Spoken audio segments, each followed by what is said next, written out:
Or are we waiting? Yeah, we can start. Okay, I don't know if we're waiting for any more people. So, hi everyone. My name is Rachel, and I am here today to give a very short presentation about music therapy. I'm so excited. I've been board certified for 12 years, and I'm going to share with you the screen now. And we're going to kind of, 30 minutes is actually quite short. So I'm going to kind of do some brief overviews and try to help people.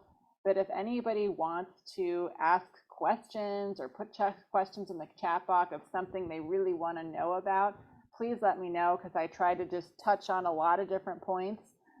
But if there's any questions or places you'd like me to cover, please let me know so that this is most useful for all of you.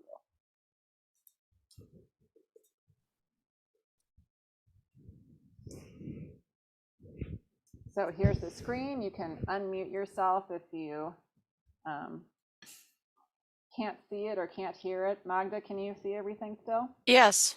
Great. All right, so there's my credentials at the bottom. I have a master's degree, and the MTBC stands for Music Therapist Board Certified. So it's very important that if you ever are working with someone who says, I'm a music therapist, make sure they are board certified. Because if they are not, then they might not actually be practicing music therapy.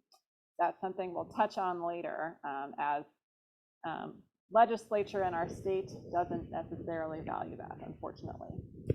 So a lot of people are like, music therapy, what is that? Let me just check the chat here. I think people are just reading the email. I got it. I got it. Okay. So a lot of people, it's hard to envision music therapy because people are like, what does that mean? What does that sound like? So here's kind of from the American Music Therapy Association. This is their definition of music therapy.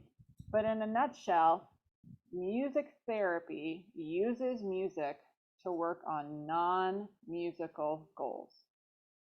Okay? So we use music as our tool to address non-musical things, such as it could be physical rehabilitation, it could be wellness, it can be stress, it can be social skills. There are so many areas that we're going to touch on later in the presentation.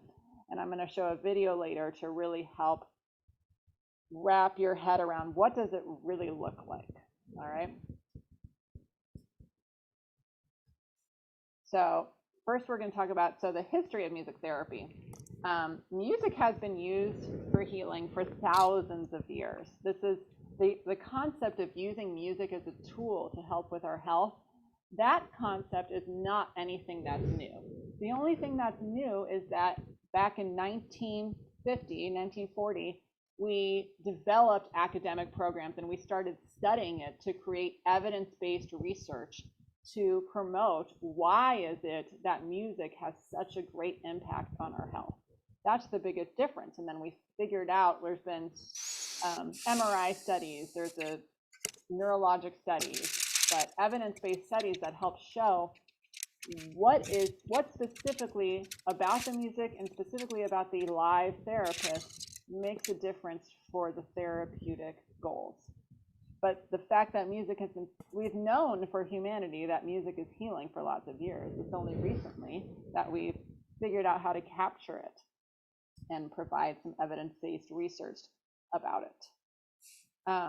So the first academic programs in the US, actually KU was one of the first programs. A lot of people don't know that it started right here in the heart of America.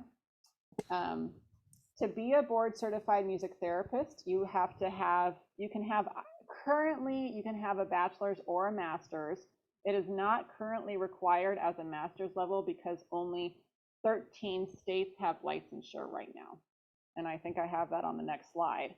So these are the states that have licensure. So until licensure becomes across the country, they're not allowed to require the master's level yet. So we're still waiting on, for example, both you can see Kansas and Missouri do not have licensure, and the current efforts that we're making are to help employers require your board certification.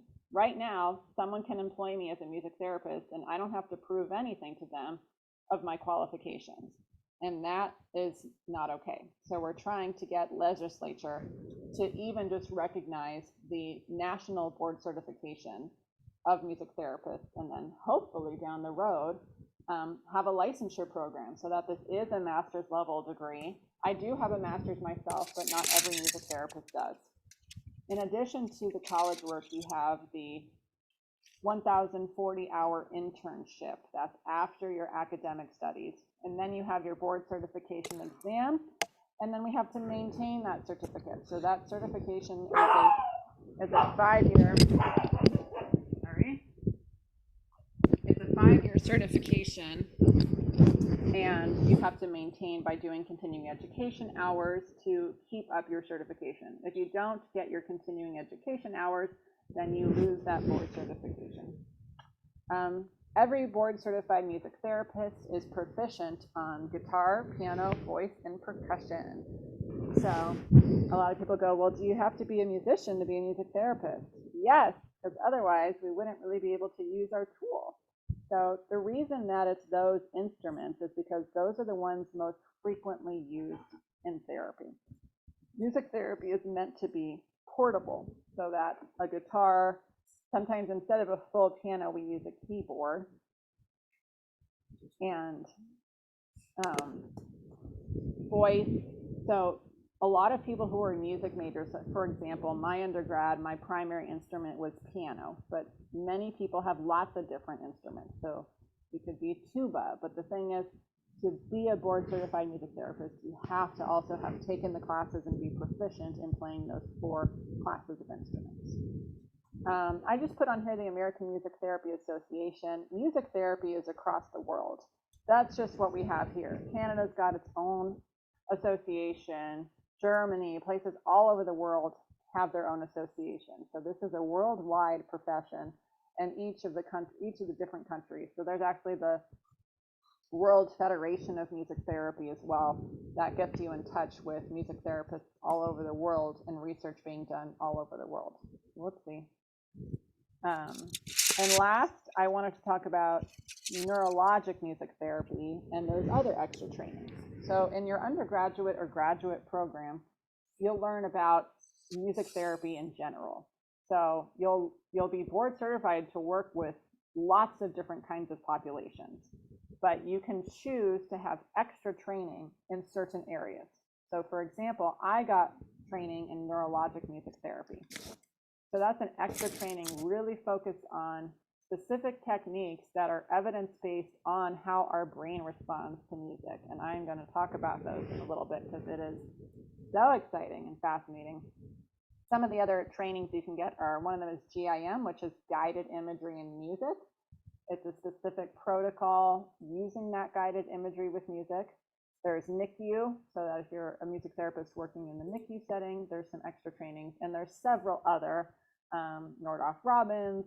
So again, this is a big topic that we're just brushing on as much as I can today, but I just wanted to add that there so you know that it's sort of like a doctor, or a lawyer. You go to law school, but then you decide I'm going to specialize as a prosecutor or a state lawyer. You have those extra trainings for the area that you look to practice in. Any questions so far before I move on to next?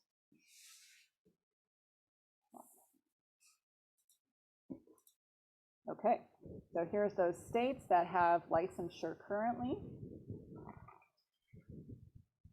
So next I was going to talk about some of the populations where music therapy works. Me personally, I would say most of my experience in my 12 years is I focus on mental health care, on hospice work, and substance abuse rehabilitation. But I have worked in almost all of these areas listed. So the first one, hospital, it says medical and mental. Children, it's all ages, okay? So you can have a music therapist for an infant in the NICU all the way to, when I was working in hospice care, I had a patient that was 107 years old. So it's all ages, all different kinds of conditions. In the hospital, when I've worked in both medical and mental health hospital settings, inpatient settings. when I was working in medical, I personally was working on the hematology oncology unit, the cystic fibrosis unit, and sometimes went down to the pediatric intensive care unit. However, there was other music therapists working on different units. And some of the goals I worked on when I was in the hospital are pain management. So for example, I had one patient, I got paged one time actually. They were like, music therapy stat, because there's a theory called the gate control theory of pain. And some of you might have experienced this yourself. Maybe you have a cold or you have a tummy ache and you watch some TV and suddenly it doesn't hurt so much. Well, the reason that is because part of the pain we experience is how our brain perceives the pain. So when we're able to cue our attention somewhere else, it actually helps our brains and our body to feel the pain differently when we're able to take our mind off of that painful stimuli. So when I'm in the hospital, I might be using music to help people take their minds off the pain or to help people relax. One of the goals that they work on in the NICU unit is actually non-nutritive sucking. So a lot of babies in the NICU have a hard time with caloric intake, and they will use music to help stimulate either latching or taking food, and it's amazing what the music can do to help with that. In the mental health facility, I was mostly working through music on goals such as stress management, anxiety management, anger management, how to express ourselves in a way that's safe. And I love to bring drumming. Drumming is a wonderful tool. So I need to backtrack now. I realize some people ask me, do I play music for people? And it's all encompassing. Sometimes I'm playing, but a lot of the time, and most of the time, I'd say it's an interactive experience. So my clients are playing their own instruments, and they're playing drums, and I'm playing drums, or they're playing guitar, and so it's a very fluid based on what the clients are presenting me with. So that's why it's hard to talk about this in just 30 minutes, because there's so many nuances to it. You know, we have a whole hour reserved, so if you run Oh. over, it doesn't matter. So whatever you Oh. need. Oh, okay. Thank you for telling me that. I will keep that in mind and not rush them. I lost my train of thought. I was talking about Interactive experience. yeah, so it's mostly interactive. And that was just kind of an overview of what it might look like in the medical setting, what it might look like in a mental health setting. In the school setting, a lot of times I used to work at a place that was an after-school program for kids with autism. And in this kind of program, I was working on social skills, on eye contact, on impulse control. So you can imagine sharing an instrument with a friend and think about all the tools we need in our brain to be able to do that. So the music helps to be the stimulus and the cue to share instruments, to maybe play instruments at the same time, to say hello to another person. We can do songs about greetings and asking each other about how we're feeling. Another example of how it can help in a variety of settings is something about timing. So I'm going to give an example here, and feel free to practice at home and do it with me, those of you that are all muted. But for example, if you know the song Head, Shoulders, Knees, and Toes, and I ask you, when you sing it, don't sing the words shoulders or toes, okay? So we'll sing head, knees in, head, knees in, eyes and ears and mouth and nose, head, knees in. So for any of you that were trying that, think about how challenging it might have been and what your body had to do to be able to pause and think about that. So the thing I love about what I do is that music uses the whole brain. A lot of tasks that we do as humans use parts of our brain. But because music uses the whole brain, it can help us address skills that might be impaired by other functions because of neuroplasticity. So I didn't write all this into the presentation because I apologize. I thought I only had 30 minutes. I'm not going to spend too long talking about neuroplasticity because I don't have a slide to share with you about it.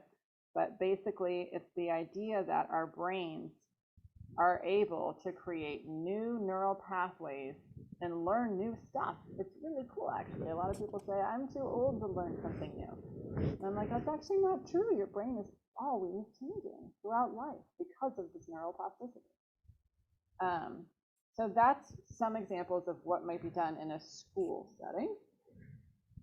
Some of the other ones here, forensics, hospice is one I have experience with. End of life care, it might be doing a songwriting activity to help with legacy project. It might be helping someone with dementia with reality orientation. Probably my best music therapy story actually came from an experience I had while working in hospice. I'll stop the sharing for a second so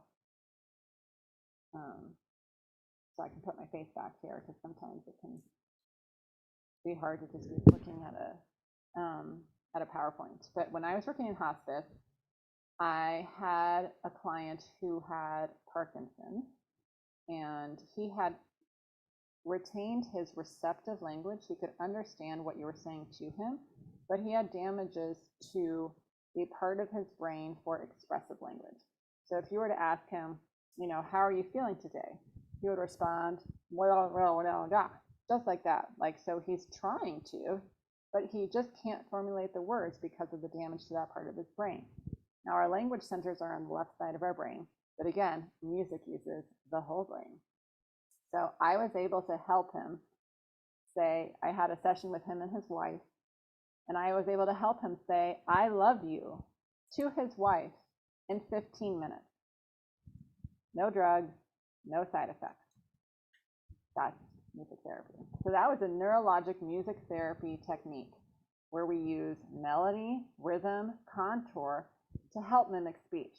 So some of you may have heard of someone who's had a stroke who can't speak anymore, but they can sing. So what we do as a trained music therapist is turn that speech into functional speech. Like, I have to go to the bathroom, I'm cold, I'm hungry, and give them that power to be able to express themselves through music. So that was a big moment for me as a music therapist, to be able to help him have that language. And when I did it, I also cued the right side of his body, because the right side of the body stimulates the left side of the brain. So through that neuroplasticity, and it's basically like his language was one route. You think about when you're going somewhere, you have this one pathway you always use, and this is true of all our habits. We have this one pathway, but with music, we're like, well, actually, we can use another pathway with it. So that's how it can help a large variety of people on different goal sets find things that they previously might not have been able to find. I'm going to share the screen again.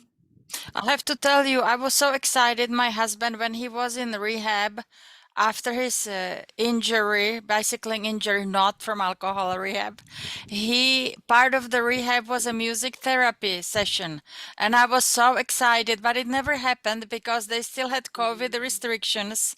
And their music room was so small because of all the exhaling and singing. They never opened it up the whole time he was in the rehab. So, and I'm so sad because I wanted him to experience it because he has short-term memory problems, you know. So maybe, I don't know, maybe he will get to experience it somehow. I'm so sorry, the timing of that. Yeah. Which hospital was it that had St. Luke's South.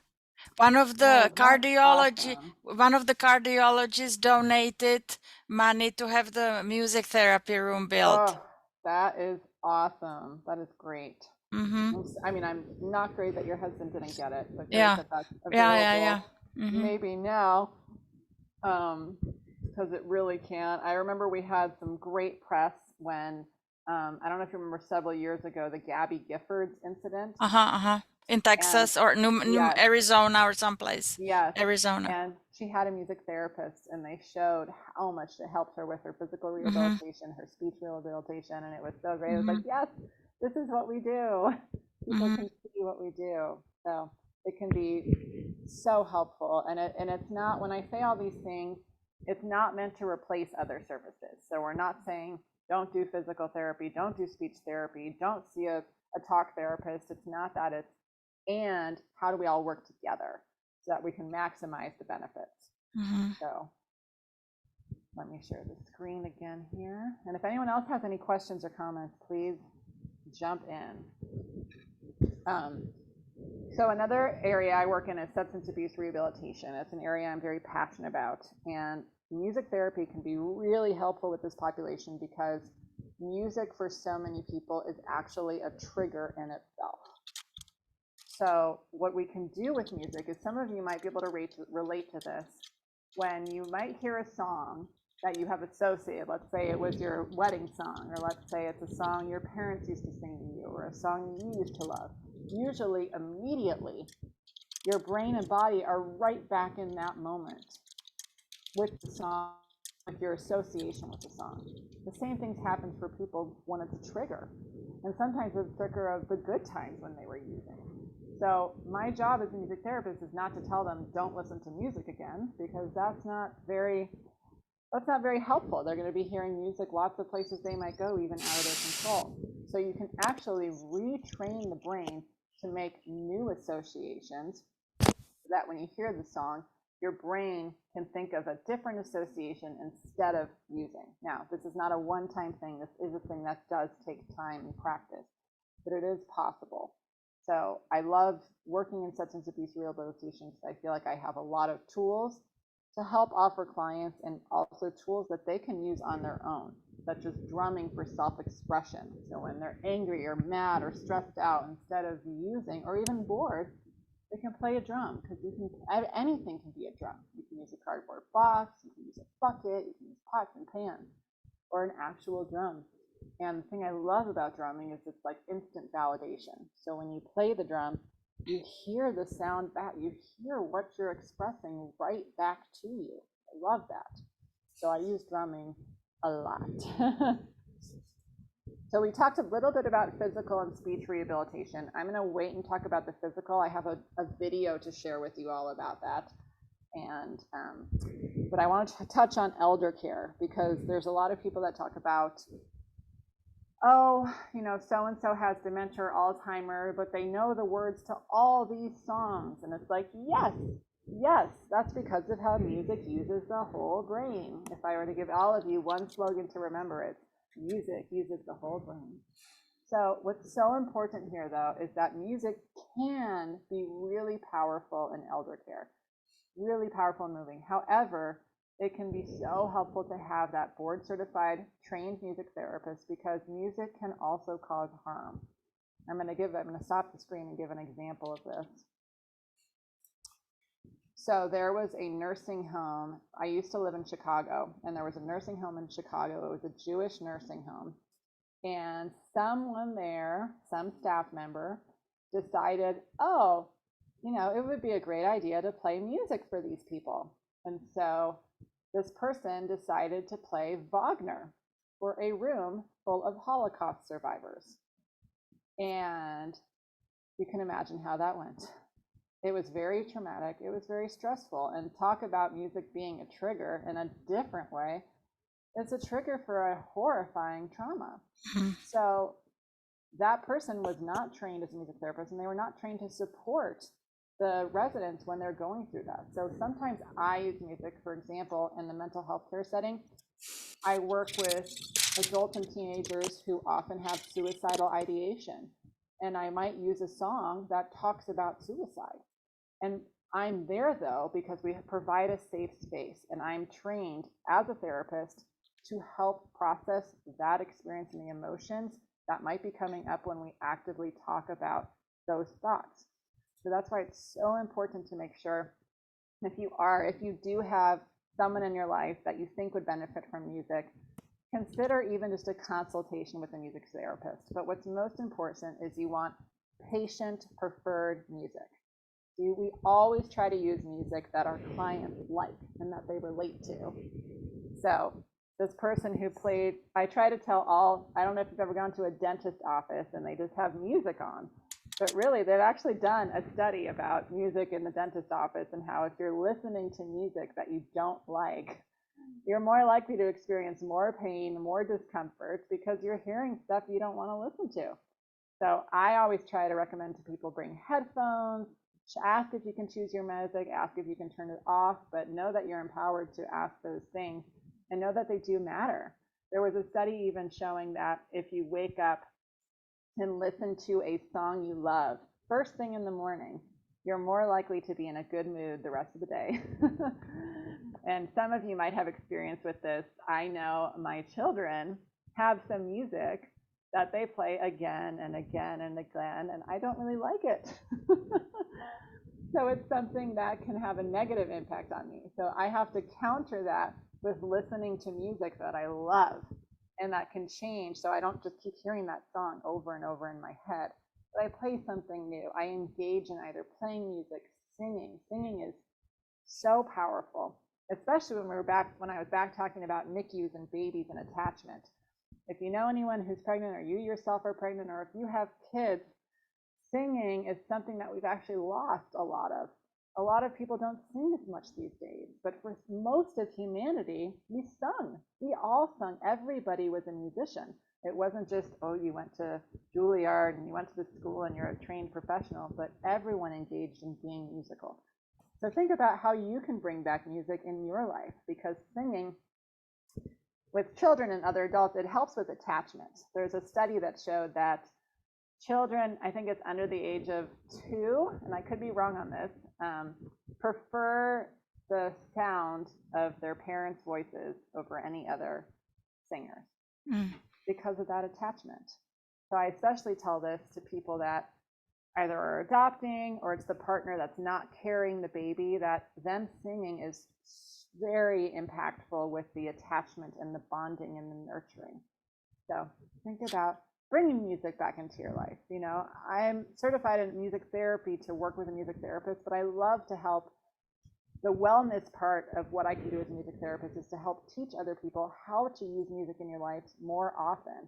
It's something that is so good for the body when we find a way that it's enjoyable and nurturing.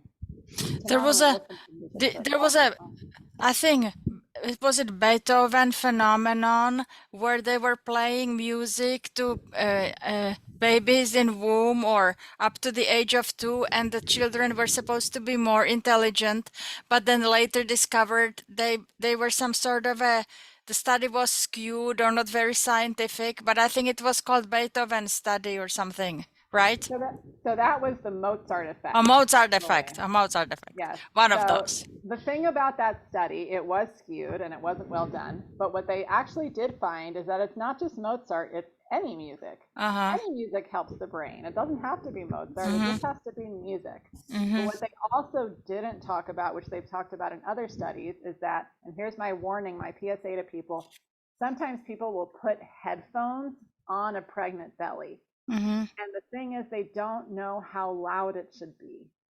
If you can think about, if any of you have had experience being on a lake or in the water, water amplifies sound. Okay, so when people are putting headphones on their belly, it's actually really loud in there. So you have to be really, really careful if you're going to do that, that the volume is really, really low, knowing that it's going to sound that much louder. That's why the singing is so wonderful, because it's the vibrations as well.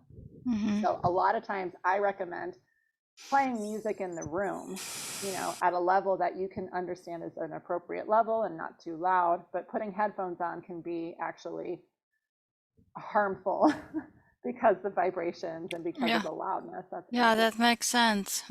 Yeah. So there's so many, it's such a, I love talking about it because there's so much exciting research that's being done, that's been done for this space study.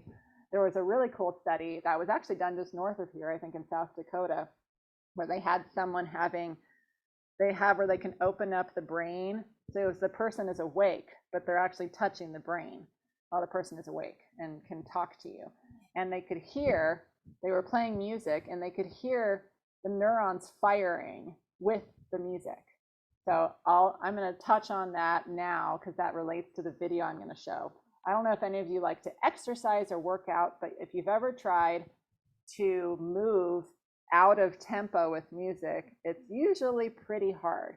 Our bodies naturally want to move with music, and that concept is called entrainment.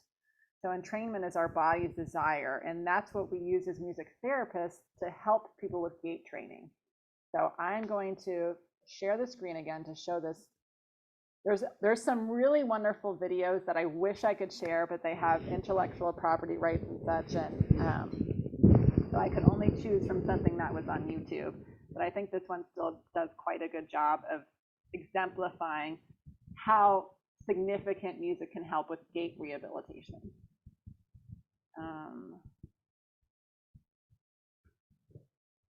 Sorry, I'm just gonna move the window over.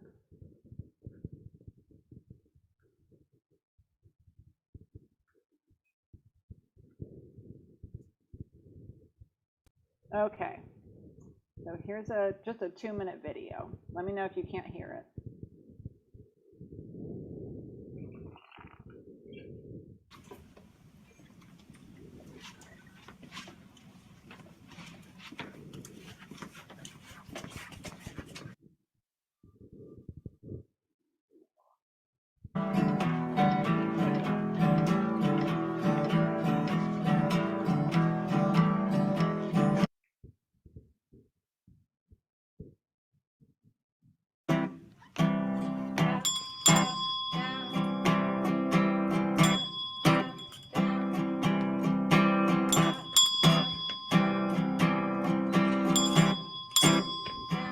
One more.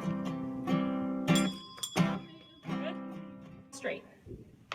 Oh, good try. That was awesome. Yeah, do it again. Yeah, there you go.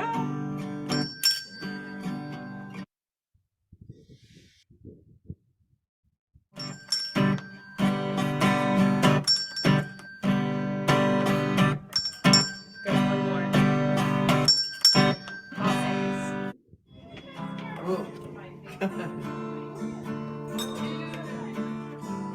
Oh, wait a minute.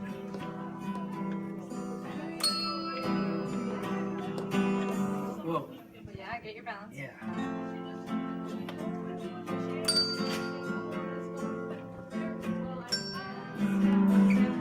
Yeah, get your balance.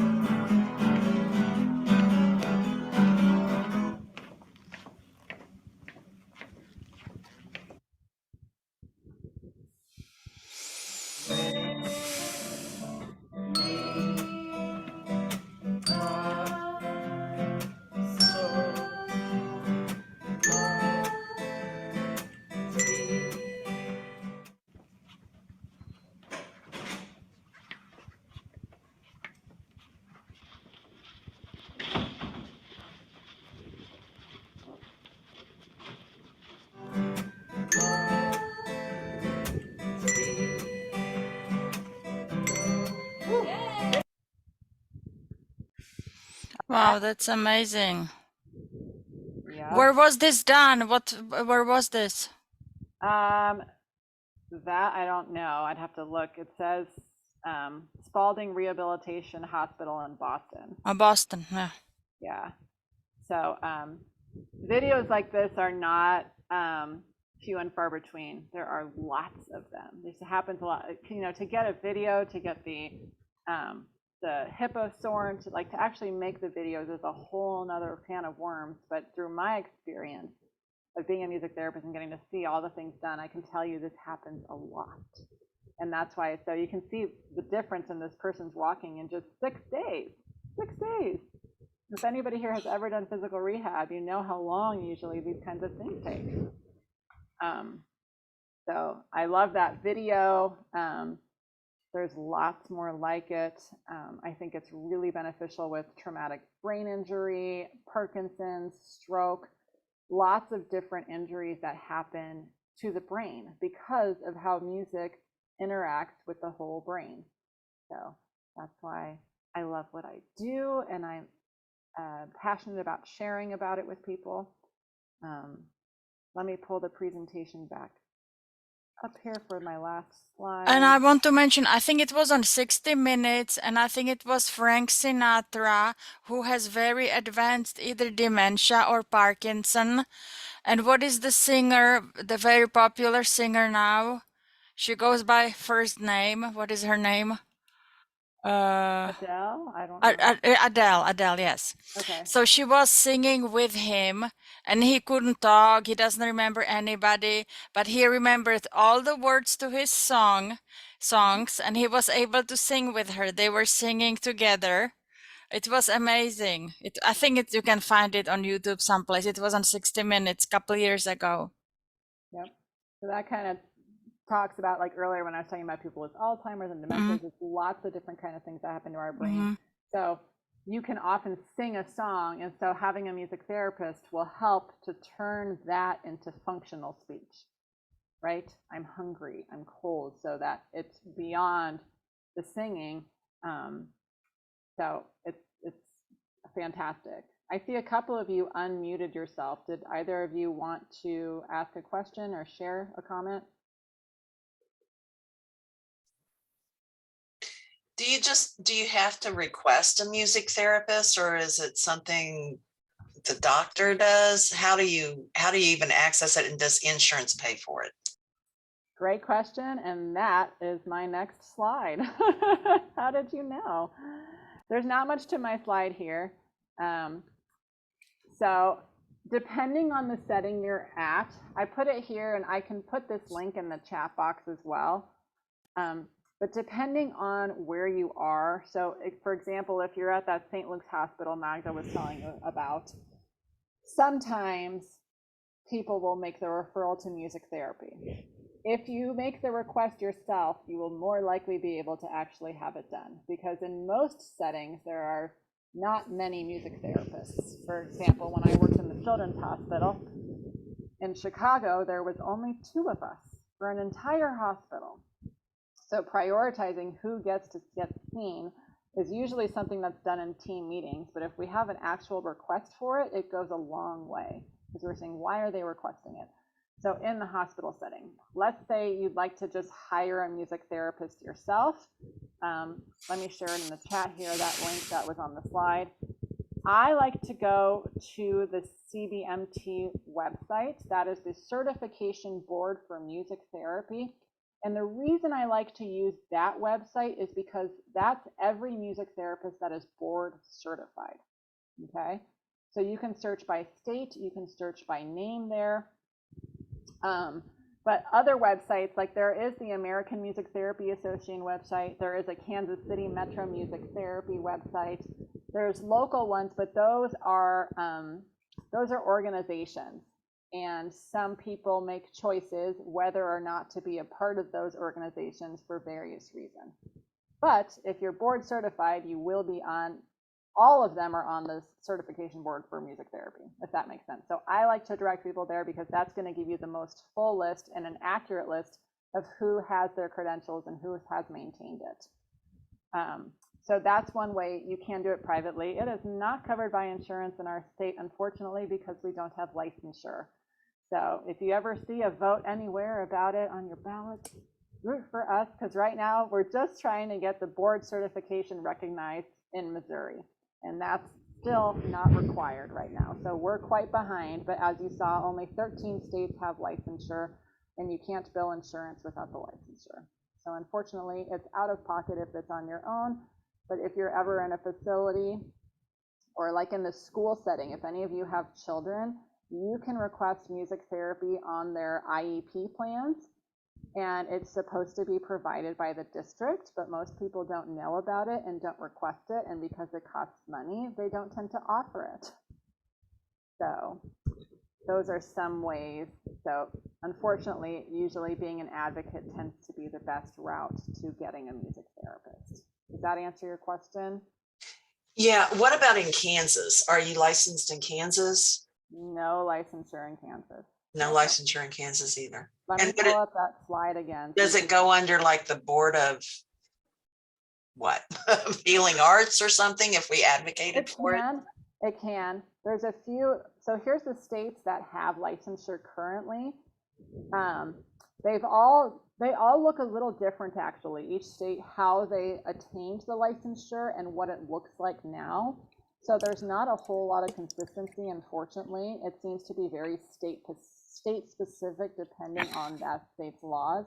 And because I reside in Missouri, I only know the Missouri. I know Kansas doesn't have licensure, but I'm not sure what the steps are for licensure as a statewide level. But if you have any experience with policy changes on a state level, you know things take time and advocacy. So hopefully one day. Well, Do you work much in the VA system? I don't personally, but lots of music therapists do. And there are several grants that fund music therapy in the VAs. And that's actually how music therapy started. So the first music therapy programs were in the VA hospital. And they showed how significant it was to help with PTSD, being in playing music. So there are, I don't know which VAs here have music therapy, but I know there is a lot of funding going towards getting music therapy in the VA. That's a great question. all right, Rachel, thank you very much. So much having you here again. And we will come up with more classes for next year. Awesome. All right. Well, thank you very much, everyone. Check our calendar for upcoming classes. Thank you.